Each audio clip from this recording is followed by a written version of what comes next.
In this What You Need section, we're going to be discussing cameras and other necessary technology that you will need to use to photograph fairies.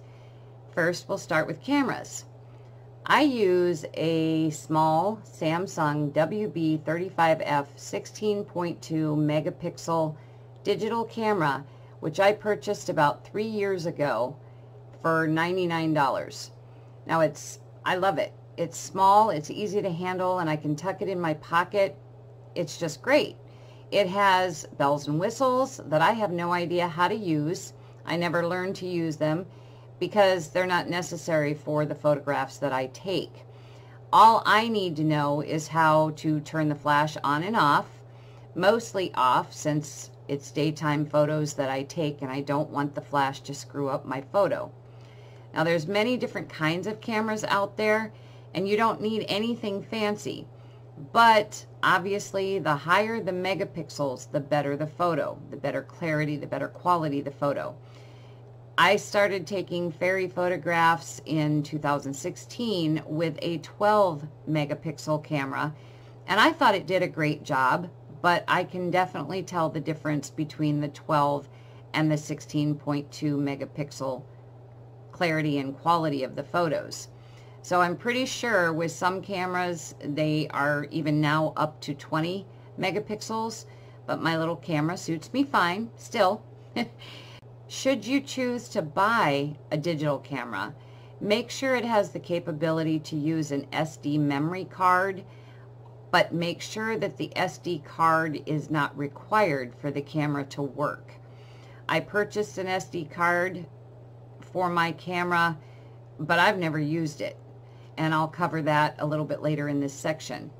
You're probably wondering why my first recommendation was a digital camera and not the mobile phone cameras, which everybody seems to use right now. And the main reason is because I use a digital camera for my photographing. I don't own a smartphone or that kind of a phone. I still use my little flip phone here. This is what I have for a phone by choice. So I know from my daughter sending me photographs of places she's been and asking me if there's fairies in those photos. I know that there's a difference between the photographs from my digital camera and also the photographs from a mobile phone that I am going to actually cover right now for you, but I'm going to switch over into recording screen mode so that you can actually see the photographs as I'm talking about them and understand the difference between the two, so that you can set up your mobile phone the way that you need to set it up. So anyway, on to screen mode. So what I have on the screen here is one of the photos that I have taken with my digital camera. And as you can see, it loaded into Photoshop at 50%. The image size, the actual size of the image, is 1984 width by 1488 height pixels. Okay, this is pixels, not inches. When my daughter sent me some of her photographs, as you can see, this width of my photograph is this way, and hers is up and down. Now that, she can turn her mobile phone if she wants to so that it takes photos that are more wide than tall. I prefer that, and you'll understand why later on in the tutorials. Anyway, her pictures load in at 16.7%. The image size is 3096 by 4128 pixels. Big difference between the two. Now you might be thinking, well, that's great, because the larger the picture, the easier it will be to see the fairies. You would think that would be correct. However, this is what happens. My photo, again, with the image size of 1984 width, 1488 height, when I go through the photos to look for fairies, I will put the photograph up to 200%. This allows me to have a little bit of magnification to go through the photo. It makes it a little bit blurred, but there's not a lot of pixelation. Now, if I would take it up to 300%, that would not be usable because, as you can see, we're seeing little squares of pixels in here, and that is too much distortion for finding the fairies within the photo. So 200% is where I put my photograph. When I take hers, now this is a distance photo, and I will show you in a little bit the difference between a distance, a mid-distance, and a close-up with these mobile phones. But if I try to take this photograph up to 200%, and I'll take it straight up to 200% right now, this is what happens to this photo. And it ends up looking more like a watercolor painting than it does a photograph. So you're not going to find any fairies in this photograph with this size of a photo or by bringing it up to 200% as I do. Now, if you choose to, you can attempt to do the size of photo that I said hers is, the image size, which is 3096 by 4128, and maybe try taking it up a little less to look for fairies. Now, right now we're at 25%. This is 33.3%. We're noticing a little bit of blur. This is 50%. And already at 50%, using this size of a photo, we're starting to look almost watercolory already.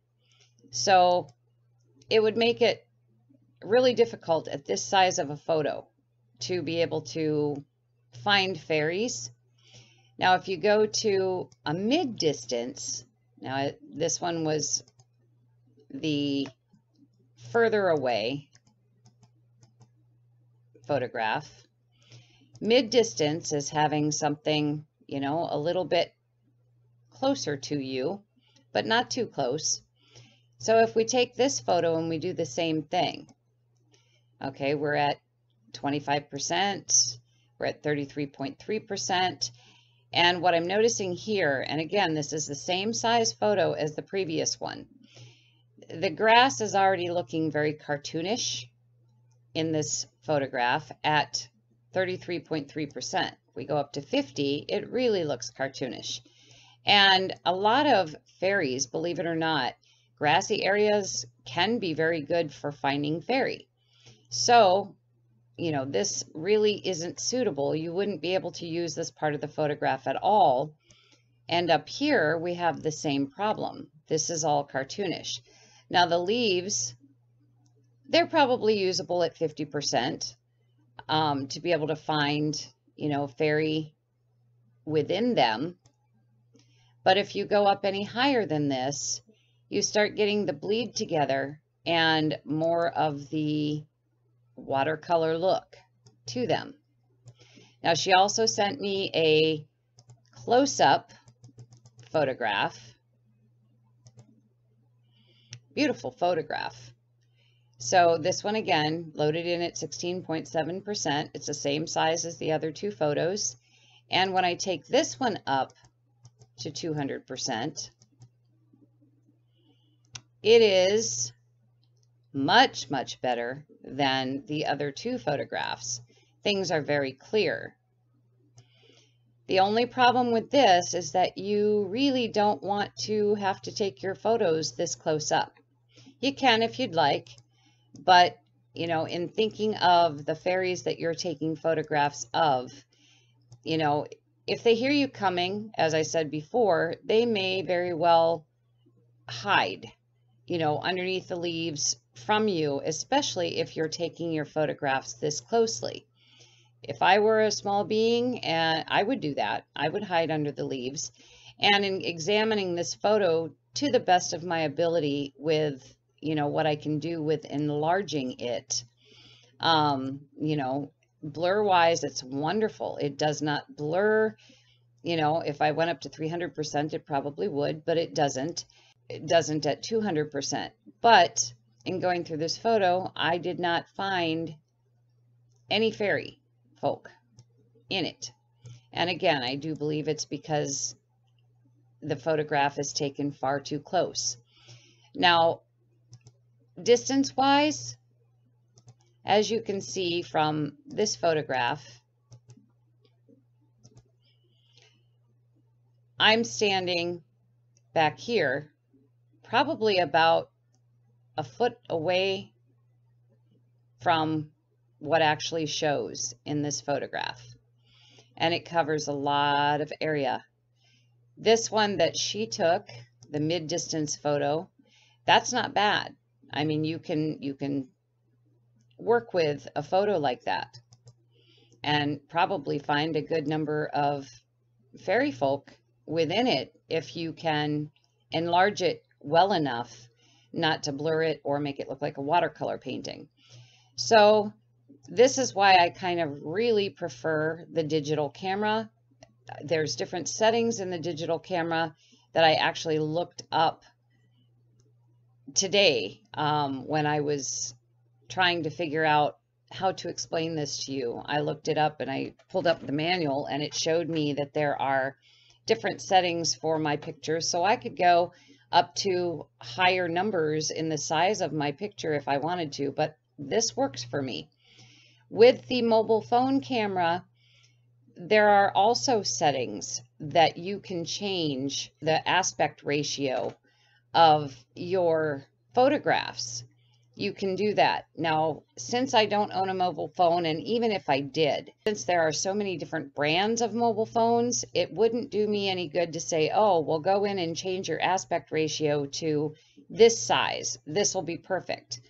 No, if you choose to use your mobile phone, you're going to have to test those settings. You would have to go out with your mobile phone, try each one of those settings, come back, upload it into your computer, and determine which one of those settings is actually going to work in the way that I have described here. So if you take your photo up to 100%,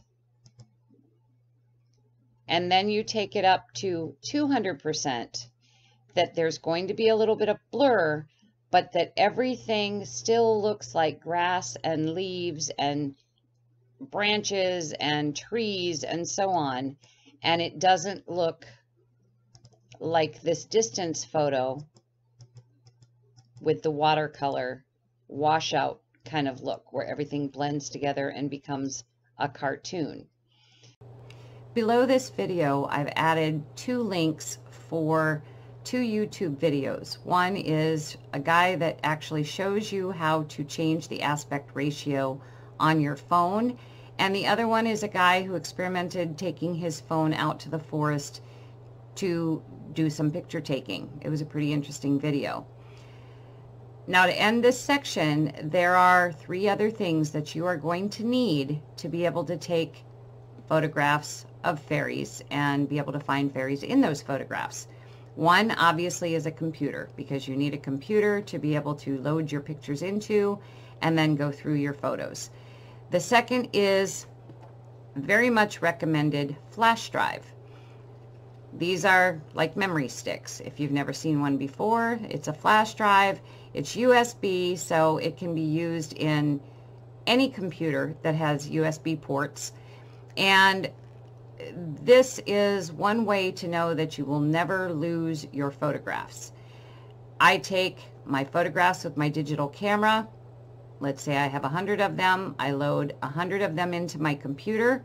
Once they're in my computer, I put in my flash drive. I copy them to my flash drive. So now I have the photos in my camera, the photos on my computer, and the same photos on my flash drive. Then I can safely go and delete the photos from my camera so that it's ready for the next photo shoot. And I will go through my photos on my computer, and as I go through them, I will add those files to what's already on here. And it's just a really good idea to have a backup in this way. because it would really be sad to find a whole lot of really awesome photos of fairies and have your computer crash and not have a backup. So flash drive. The last thing is some type of photo editing program. Now you're not going to edit your photos per se. What you need in a photo editing program is the ability to enlarge, like I showed you in my Photoshop program, and the ability to crop your fairies out of that photo. I, for years, had Photoshop CS2, which is a very old version, and just recently here in 2019 got the Photoshop CC, the most current. And the only reason that I have that is because I also take some of the fairies that I have found in my photos and create cartoon characters out of them, and then create YouTube videos of those fairy characters and the messages that they give me. So you don't need anything, you don't need to necessarily pay for a photo editing program. I believe, I've heard that GIMP is very similar to Photoshop, but that they have a free version. But again, all you need to be able to do is magnify and crop. So if you find that in a free photo editing program, that's awesome. All right, so that's it for this section, and I will see you in the next video.